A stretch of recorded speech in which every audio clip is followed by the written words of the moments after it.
김성환의 시사야에서 챙겨가세요. 하루를 마무리하는 시간 꺼내보는 당신의 지식 창고. KBS 1라디오 김성환의 시사야.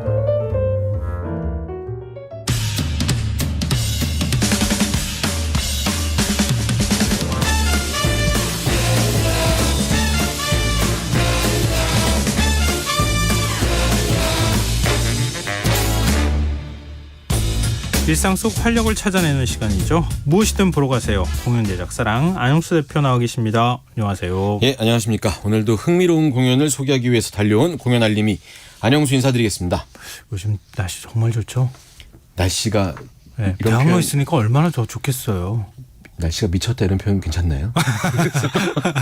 날씨가 이거 안 나가면 안 될 것 같은 그런 날씨입니다. 맞아요. 네, 밖으로 안 나가면 안 될 것 같은 그런 날씨예요. 막 뛰어다니고 싶은 날씨예요. 그리고 얼마 전에 여기 여의도에서 불꽃 축제 했었잖아요. 네. 난리도 아니던데요. 가시지는 않았죠? 저는 뉴스로만 봤죠. 집이 가까운데도 감이 못 올 것 같더라고요. 그리고 웬만한 거리도 이제 내비게이션 찍어보면 시간도 많이 나오고. 근데 맞아요. 뭐 여의도도 그랬지만 공연장도 생각보다 많은 관객분들이 오고 계시고 주말 되면은 뭐 어디 다니기 정말 좋은 날씨거든요. 예, 그리고 막 그 연예인 유튜버들도 네. 요즘에 대학로에 와서 이런저런 영상 많이 찍더라고요. 낮에 좀 한가할 때 와갖고 그래요? 왜 일반 시민분들 인터뷰하는 영상들도 많이 찍고 하더라고요. 네. 그래서 그런지 몰라도 공연장에도 많은 관객들이 오시고요. 딱 1년 전에 제가 시사에서 말씀드렸던 적이 있었거든요. 네. 2023년 웰컴 대학로 축제도 이제 곧 시작합니다. 아, 그래요? 네. 기억이 나요. 일종의 뭐 축제잖아요. 그렇죠. 그 네. 거리 막아놓고 막 공연 이렇게. 축제 예. 형태니까. 네, 맞습니다. 그게 그때 활약하시지 않으세요? 네, 이번에도 사회를. 네. 네. 야외에서 하는 모든 무대는 어떤 방법을 써서라도 가서 마이크 잡고. 안영수 대표 차지다. 네. 근데 이제 이번 주 주말이에요. 내일 모레. 10월 14일 토요일부터 시작해서 예. 작년에는 한 달 정도 했었거든요. 근데 네. 이번에는 기간이 이제 축제 기간이 2주로 좀 줄여서 10월 28일까지 약 2주간 진행될 예정이거든요. 네. 시간 내셔서 한번 다녀오시면 어떨까 싶습니다. 어떤 행사들이 있는지 미리 좀 소개를 해주세요. 제가 여러 가지 행사 있거든요. 야외에서 하는 프린지 행사라고도 있고 거리 행사도 있고 많이 있는데 예. 제가 이번 주말부터 저도 같이 이제 거기서 참여해서 일을 하니까 네. 제가 분위기를 겪어보고 다음 주에 시사야에 와서 오프닝 때 좀 몇 가지 얘기를 좀 해드릴게요. 참고로 당장 15일 이번 주 일요일 날 네. 오후 시간대 한 시간 동안 거기 뮤지컬 대학로에서 하는 뮤지컬 좋아하시는 관객분들 모셔다 놓고 배우분들 와서 네. 노래를 함께 부르는 웰컴 싱어롱, 야외 웰컴 싱어롱 뭐 이런 것도 있어요. 그래서 이때 사회도 보니까 이때 분위기 제가 좀 느껴보고 생생하게 전달해 드리도록 하겠습니다. 알겠습니다. 기대를 좀 해보겠습니다. 예. 자, 그럼 오늘 어떤 공연 갖고 오셨습니까? 네, 오늘 소개해 드릴 공연은 뮤지컬 작품이고요. 예. 그 제목이 77이라는 작품입니다. 77. 77? 예. 치 못하다 이러면 77. 그런 느낌 드는데 이게 77 이렇게 읽으면 약간 그런 느낌인데 예. 뮤지컬 77 이렇게 읽으니까 오, 느낌이 다르네요. 이런 느낌입니다. 너무 이상한데요. 제목을 어떻게 읽느냐에 따라서. 근데 이제 말씀드리면 바로 좀 그 감이 오실 텐데. 네. 조선의 반고라고 불리는 그 화가 최북이라는 분이 계십니다. 이 최북이라는 분의 이야기를 뮤지컬로 만든 작품이에요. 괴짜화가 뭐 이렇게도 불리는 분 아니에요? 예, 맞습니다, 맞습니다. 그래도 들어보셨네요. 저는 이름만. 사실 뮤지컬 때문에 처음 알게 됐는데. 그럴 수 있죠. 예. 네. 이분 그럼 그렇다면 괴짜화가라고 말씀하셨는데 예. 이분이 왜 조선의 반고라고 하는지 혹시 아세요? 그건 잘 모르겠습니다. 그러세요? 전 다 아실 것 같은 느낌이어서. 이게 이제 조선의 화가 최북이라는 인물이 이제 고서에 나와 있는 그 자료라고 하는데 나를 해칠 수 있는 것은 나밖에 없다. 라는 말을 하면서 네. 본인의 눈을 스스로 찔렀다고 하더라고요. 한쪽 눈을. 예. 한쪽 눈인지 두쪽 눈인지는 제가 잘 모르겠는데 이 예. 눈을 이제 상처를 가해서 눈을 가리고 계시는 모습으로 그렇군요. 알려져 있다고 하더라고요. 그래서 제가 괴짜화가 이렇게 기억을 하고 있는 거군요. 예. 근데 조선의 반고흐라고 불릴 만한 만큼 그림을 잘 그리셨다는 얘기기도 하잖아요. 그렇죠. 그림은 엄청 대단한 실력을 갖고 계셨다고 하고요.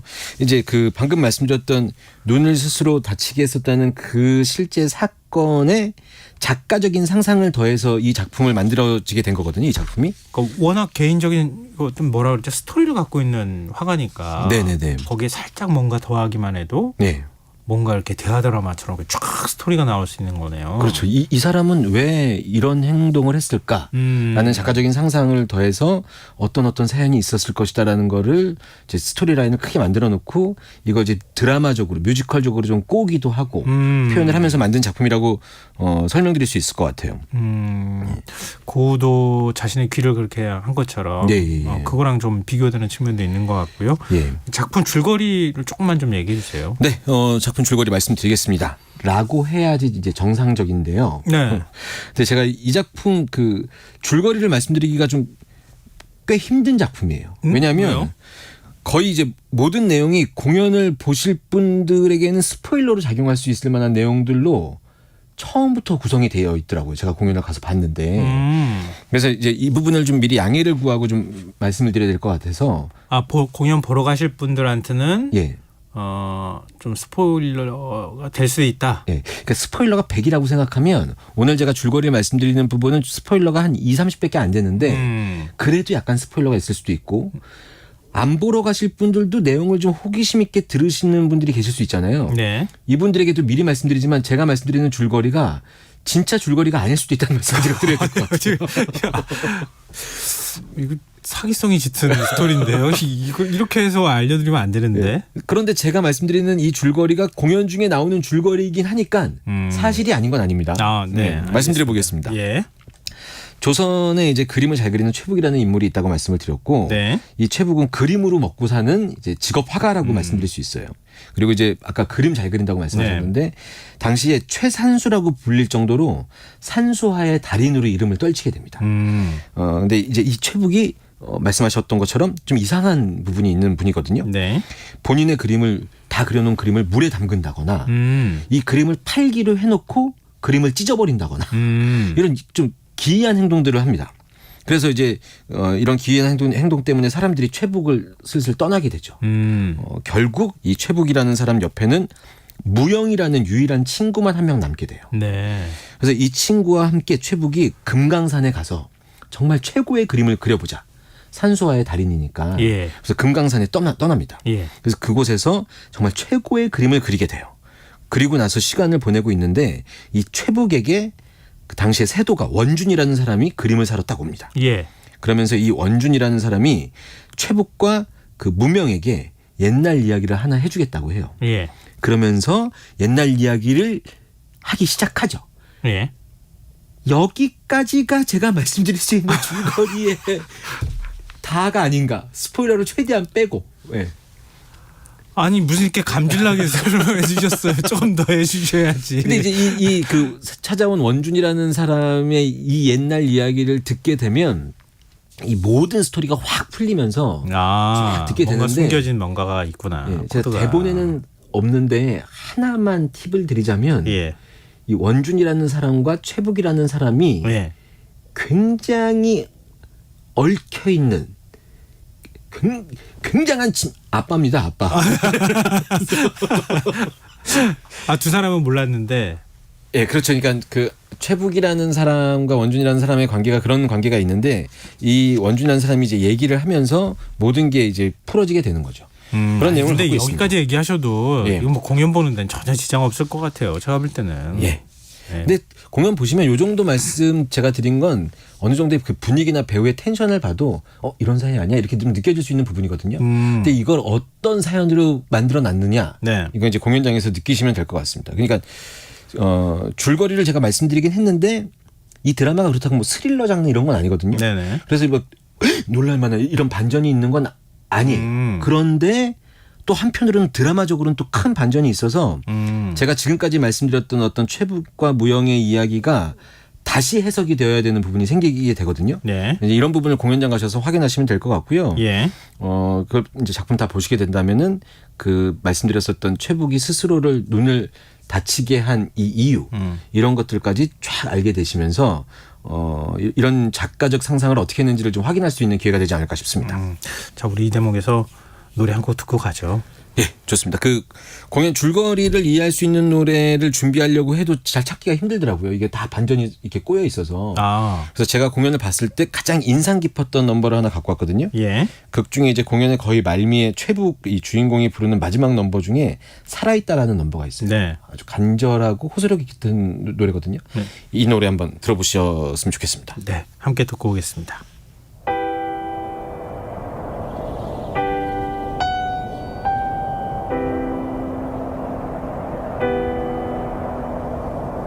나는 아직 살아있다. 내 눈에 마땅한 일이 나를 살게 한다. 언젠가 내 삶이 끊어져 허공을 떠다녀도 나는 이대로 내게 나임의 숨김이 없는 세상 내게서 도망치지 않는 세상 내게 내린 것은 내 손에 닿으며 살아가기를 나는 살아있다. 나는 아직 살아있다. 내 안에서 치열하게 나는 나를 미워하고 괴로워하면서 나로서 살아간다. 나는 아직 살아있다. 내 안에서 치열하게 나는 나를 미워하고 괴로워하면서 나로서 살아간다. 먼지가 되어도 나는 여기 먼지가 되어도 나는 지금 여기 나는 살아있다.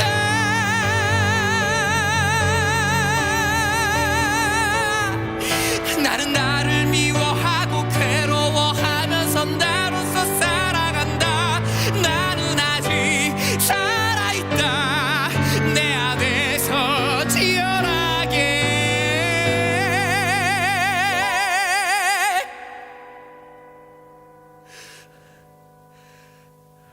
먼지가 되어도 나는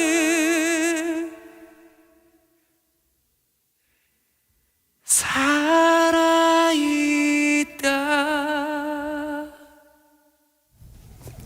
뮤지컬 살아있다 가운데 살아있다라는 제목의 넘버 박규현 배우 목소리를 함께 들어봤습니다.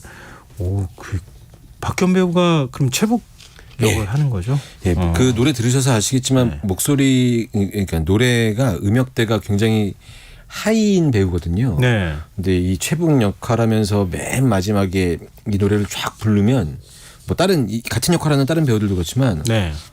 아주 감정적으로 확 와닿는 그런 넘버라서 오늘 이 넘버를 좀 꼭 좀 완곡을 다 들려드리고 싶어서 네. 후반부에 안 넣고 중간에 제가 좀, 잘하셨습니다. 말씀을 드렸습니다. 예. 근데 음악적으로 얘기해 주실 부분이 더 있다고요? 네, 제가 이 작품 보면서 네. 시사에서 소개하면서 한 3가지 정도를 꼭 말씀드리고 싶다 이렇게 좀 머릿속으로 정리가 되더라고요. 예. 근데 그 중에 하나가 이제 음악이에요. 이게 전형적으로 이 작품의 음악들은 뮤지컬 음악의 장르를 사용하거든요. 네. 근데 방금 들으셨던 음악처럼 약간 비장한 음악들도 있고 이 공연의 드라마나 어떤 인물 관계를 설명해 주는 그런 노래들도 있어요. 예. 근데 이 작품의 그 시대적인 배경이 조선 시대여서 그렇죠. 음악의 편곡이 국악기가 사용이 많이 됐어요. 그래서 왠지 이렇게 노래를 듣다 보면 음악 내내 약간 한이 와닿는 것 같고 감정적으로 좀 더 와닿는 것 같은 그렇다고 무슨 트로트 이런 느낌은 아닌데 네. 묘하게 우리의 이야기를 하는 것 같은 느낌이 들어서 이 부분을 꼭 말씀을 드리고 나면 혹시 이 방송 듣고 공연장에 가셔서 들으실 분들은 보실 분들은 이래서 이렇게 좀 와닿나? 이런 게 좀 느껴질 수 있을 만한 음악이라서 이걸 꼭 미리 말씀드리고 싶었어요. 그럼 현장에서 반주를 하는 거예요? 아니요, 그건 아니죠. 예, AR로 하는 거죠. 예, 녹음이 되어 있는 MR로 하는 거고. 예, MR로 하는 건데 이 그냥 별 생각 없이 이렇게 들으면 그냥 일반 뮤지컬 음악 같거든요. 네. 근데 이제 국악기가 사용됐다는 얘기를 듣고 나서 공연을 보면 중간중간에 어떤 그런 효과 같은 게 그런 느낌 같은 게 좀 전달이 돼서 알고 있으면은 느껴지는 거? 예, 이런 부분이 좀 있는 것 같아요. 그러면 나머지 두 개는 또 뭡니까? 아, 제가 생각했던 세 가지 네. 중에 두 번째는 무대 배경으로 사용되는 게 이제 뒤에 백월이라고 하잖아요. 그 뒤에 그 바닥 말고. 네네. 그게 영상을 많이 사용하거든요. 근데 이제 그 요즘 특히 뮤지컬 장르에서 영상을 무대 배경으로 사용하는 공연들이 굉장히 많습니다. 정말 많은데 그 묘하게 좀 연결고리가 있는데 우리나라에서 했었던 창작 뮤지컬 중에 네. 실제로 빈센트 반 고흐의 이야기를 다룬 뮤지컬 고흐라는 작품이 또 있었어요. 네. 근데 이 작품도 영상양 무대의 90% 이상을 차지해요. 근데 이 작품은 고흐가 그 고흐의 그림들을 무대 배경으로 쫙 쓰면서 네. 고흐를 연기하는 배우가 무대를 터치하면 그 터치하는 데부터 시작해서 영상이 쫙 퍼져나간다거나 오. 이런 영상을 적극적으로 활용하는 게 있어요. 근데 이 뮤지컬 77이라는 작품은 그렇게 쓰진 않거든요. 예. 근데 어떤 느낌이 있냐면 딱 어떤 한 예전에 봤었던 어떤 영화의 하나가 딱 떠오르길래 제가 소개할 때 필요할 것 같아서 말씀드리는 건데 네. 영화 취하선이라고 있지 않습니까? 그럼요. 이 취하선이 제가 알기로는 칸인가 어디서 마케팅 상도 받았던 걸로 알고 있어요. 예. 근데 그 영화 취하선 그 홈페이지 지금도 아마 가서 보시면은 나와 있을 텐데 이 취하선 음악이 나오면서 그 그림이 쫙 그려지는 붓으로 그림이 예. 그려지는 모습이 이제 영상으로 딱 보이거든요. 예. 그런 효과를 무대에 썼거든요. 이 뮤지컬 77에서. 그래서 이 작품이 이제 최북이 그림을 그리거나 그림이 완성되는 모습을 이제 무대에서 배우들은 드라마를 보여주고 네네. 그 그림이 완성되는 게 영상으로 함께 딱 만들어지는데 아. 이게 마치 영화 취하선의 그 홍보 영상의 그 오프닝 같은 느낌? 그래서 이 무대에서 어떻게 이 그림이나 이런 것들이 펼쳐지게 될지 시각적으로 딱 오니까 너무 멋있고 서정적으로도 감성적으로도 딱 와닿더라고요. 그런 거잖아요. 그 붓이 이렇게 슉 그렇죠. 움직여가지고 네. 갑자기 먹물이 푹 번지고 네. 뭐 이런 거 있잖아요. 네. 그리고 이제 그 최북이 그린 그림 중에 제가 그림 이름이 잠깐 생각이 안 나는데 어떤 양반 도령 같은 사람이 그 방 안에서 책을 보고 있는 모습이 그림이 나오거든요. 네. 그 그림도 그려지는 모습이 하나씩 하나씩 딱 나오는데 그것도 너무 멋있고 네, 표현이 굉장히 그 영상으로 보여지는데 이게 약간 눈으로 설명을 많이 하는 것 같은 모습이 아니라 무대 배경을 잘 활용한 것 같은 느낌이 나서 보는데 훨씬 더 편리하고 감정적으로도 좀 전달이 많이 되고요. 그런 부분이 있었습니다. 그러니까 공연을 직접 보고 오시니까 이렇게 얘기를 하시는 게 가능할 것 같은데 네. 마지막 세 번째는요. 세 번째는 약간 추상적인데 이게 임팩트가 굉장히 강합니다. 무대에 아까 제가 뒤에 배경이 영상으로 만들어졌다고 그랬잖아요. 네. 바닥에는 화선지들이 엄청 있어요. 그림을 그리는 사람이니까. 그거 뭐 영상이 아니고 진짜 화선지. 네, 진짜 화선지가 뿌려놨다고요. 네, 공연 시작할 때는 오른쪽 왼쪽 어떤 구석에 잘 이렇게 챙겨져서 있거든요. 근데 공연이 시작돼서 끝날 때까지 약 1시간 40여 분 동안 배우의 그 무대 위에서 연기하는 배우들이 이 화선지를 던지고 찍고 뿌리고 이거를 계속 하거든요. 그래서 1시간 40분 정도가 지나고 나면 무대 곳곳에 온통 화선지 판이에요. 근데 이게 단순히 약간 지저분해지는 거 아니면 배우들의 어떤 혼신의 연기를 흔적처럼 남겨놓은 거 이런 느낌이 아니라 한 폭의 묘한 그림처럼 그려지는 느낌이 나는 거예요. 네. 그리고 그게 일반적인 그림이 아니라 어떤 그 약간 기이한 듯한 그리고 묘한 이런 느낌을 받게 돼요. 그리고 무대 위에서 종이를 뿌려지는 연출들을 굉장히 많이 하는데 마지막에 이렇게 편지를 확 뿌린다거나 네. 무대 천장에서 꽃가루가 확 나온다거나 네. 이런 것들이 많은데 공연 내내 있었던 화선지가 다 찢어지고 아무데나 막 깔리고 배우의 발걸음에 막 구겨지기도 하고 이렇게 되거든요. 근데 이 모습이 실제 공연의 어떤 소요 시간과 더불어 약간 구겨져가는 캐릭터의 감정 같은 게 전달이 되면서 좀 이렇게 연출적으로 그 연출가는 그런 거 다 노렸겠죠. 노렸죠. 제가 보기엔 그렇게 노렸습니다. 하는 이거 사진 같은 거 찍었을 때 멋있어 보여야 되니까 분명히 노렸는데 그리고 화선지가 하얀색이잖아요. 예. 조명의 색이 잘 비춰지면서 그러네. 그래서 무대가 묘하게 밝은 듯한 느낌도 나면서 네. 그 안에 좀 아픔들도 좀 느껴지고 이런 효과가 좀 있었습니다. 왠지 그 말씀 들으니까 느낌이 확 좀 오는 것 같아요. 예. 이렇게 공연이 보고 싶다는 생각이 딱 들기도 하고. 현장에서 보셔야 네. 이거구나. 이렇게 좀 느낄 수 있습니다. 근데 오늘 이제 예. 조선시대 화가ው 최북 얘기를 하잖아요. 예. 근데 77이라고 했잖아요. 예. 뮤지컬 제목은. 네네네. 그러면은 최북과 77 어떤 예. 관계입니까? 제목 설명도 스포일러가 될 수 있는데 예. 힌트만 드리자면 예. 이 공연 보시다 보면은 공연에 어떤 넘버를 부를 때 뒤에 영상이 제가 이제 보인다고 말씀드렸잖아요. 예. 이 영상의 최북이라는 본인의 이름에 대해서 또 얘기를 하거든요. 예. 이 북자가 한자로 쓰면은 7, 7자가 서로 바라보고 있는 모양으로 되어 있어요. 북자가. 네. 그렇지 않습니까? 예. 그래서 이 7과 7이 서로 계속 바라보고 있다. 예. 그래서 이 극 중에 나오는 최북과 무영의 관계를 이야기해주는 느낌으로 이게 사용이 되죠. 이것도 제목을 또 얘기해 주시니까 예. 그건 스포는 아닌 것 같지만 예. 스포는 아닌데 예. 스포는 아니지만 상징성이 있는 맞아요. 여기까지만 얘기하겠습니다. 또 거기에 또 스토리가 숨어 있구나. 네, 근데 그래서 딱 보면서 77이라는 제목을 기가 막히게 지었다라는 생각이 들더라고요. 그렇군요. 하여튼 굉장히 호기심을 불러일으키는 제목인 것만은 틀림이 없는 것 같아요. 예, 공연장에서 이제 이 장면 딱 보면은 이래서 77이구나라고 하는 그 묘한 오늘 탄식 같은 게 단히 열심히 낚으시는데 자꾸 낚일 것 같은 느낌이 들어서 어떡하죠? 좋죠, 뭐 저는. 자, 끝으로 우리가 들어볼 곡이 하나 더 있죠. 네, 그 마지막 곡으로 준비했는데 마지막 곡은 이 작품에서 어쩌면은 그 가장 슬픈 곡이기도 하고 가장 메시지를 많이 담겨 있는 곡이라고 말씀드릴 수 있을 것 같습니다. 그 꿈이라는 넘버인데 노래 제목은 일반적인 어떤 그런 것 같지만 이 77에 나오는 등장 인물들이 각자 바라는 것들에 대한 얘기가 나와 있는 넘버거든요. 요거 한번 들으시면 좋을 것 같습니다. 네, 알겠습니다. 무엇이든 보러 가세요. 랑 안윤수 대표와 함께했습니다. 오늘 말씀 고맙습니다. 감사합니다. 김성환의 시사야 오늘 순서 여기서 마칩니다. 모바일 피자 쿠폰 당첨자 5분은 홈페이지 공지사항에서 확인하실 수 있도록 올려두겠습니다. 끝으로 뮤지컬 77 가운데 송유택, 안재영 배우가 부른 꿈이라는 넘버 함께 들으시고요. 전 내일 다시 찾아뵙겠습니다. 지금까지 시사평론가 김성환이었습니다. 고맙습니다. 심이 나를 재촉하나 수치를 지우고 그림이 자란다. 욕심이 나를 재촉하나 분수를 밟아 선이 자란다. 내 안에 그리 점점 자라난다. 내 안에 그리 점점 자라난다. 당신의 그림이 너의 지는 날 살게 꿈을 꾸게 해. 내가 그린 세상 내가 꿈꾸는 세상 언젠가 너는 시를 쓰고 올 수 있을까.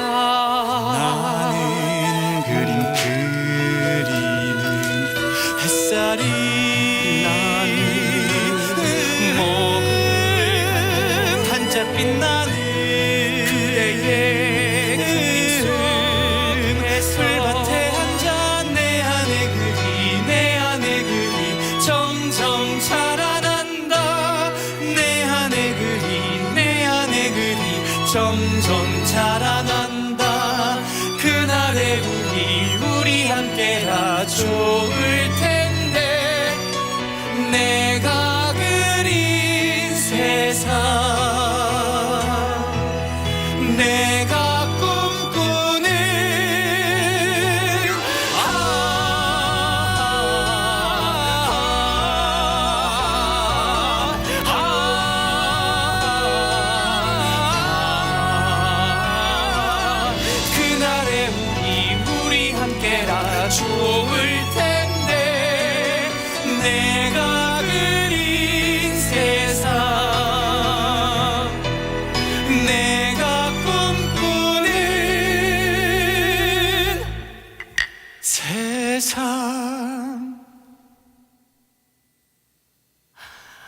그대의 그림에 함께 살면 우리 함께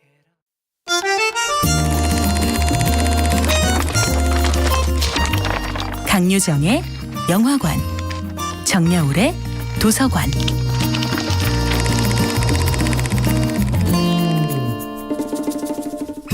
안녕하세요. 여러분과 아름답고 풍요로운 책 이야기를 나누고 있는 작가 정여울입니다. 오늘 함께하는 책은 와시다 기요카즈의 기다린다는 것입니다. 칼에 베인 깊은 상처조차 어느새 원숙한 주름으로 바꾸는 기다림이 있습니다. 방금 칼에 벤 상처는 끔찍하게 아프고 시리지만 시간이 흘러 상처가 아물면 거기에 원숙한 주름처럼 자연스러운 시간의 흔적이